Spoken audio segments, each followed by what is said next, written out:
Selamat pagi pemirsa, Anda kembali bersama kami di Metro Pagi Prime Time, program berita terpercaya yang mengawali hari Anda dengan informasi paling aktual.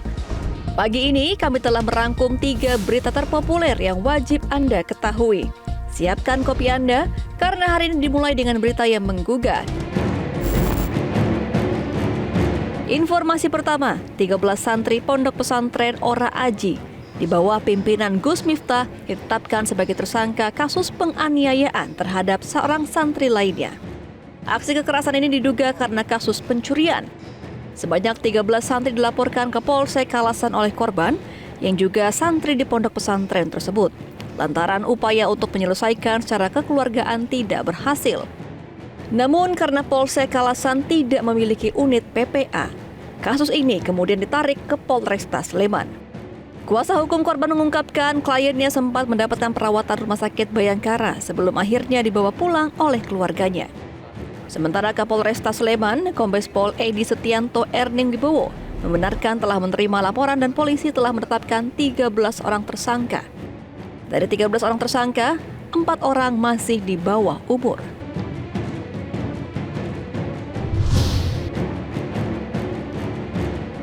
Di informasi kedua, hari kedua pencarian petugas gabungan kembali menemukan 3 jenazah korban longsor tambang emas ilegal Gunung Kuda, Cirebon, Jawa Barat.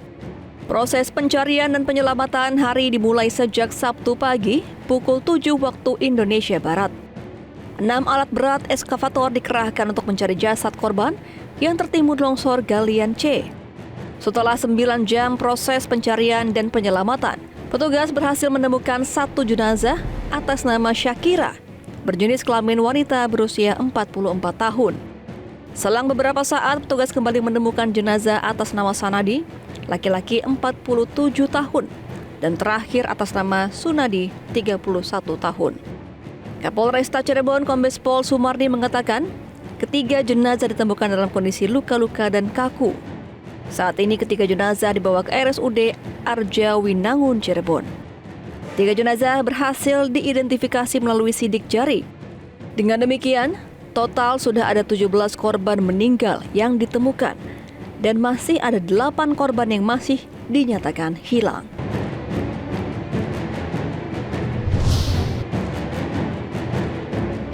Dan informasi ketiga, tanggal 31 Mei 2025 menjadi batas terakhir kedatangan jemaah haji di Arab Saudi. Namun dengan adanya kebijakan kerajaan Arab Saudi yang meniadakan visa haji furoda, membuat sejumlah jemaah haji di berbagai daerah Indonesia gagal berangkat. Seperti yang terjadi pada 37 jemaah haji furoda dari Biro Perjalanan Fatimah Zahra Semarang, Jawa Tengah dilangsungkan pada hari ini. Ke-37 jemaah furoda ini gagal berangkat karena visa tidak terbit.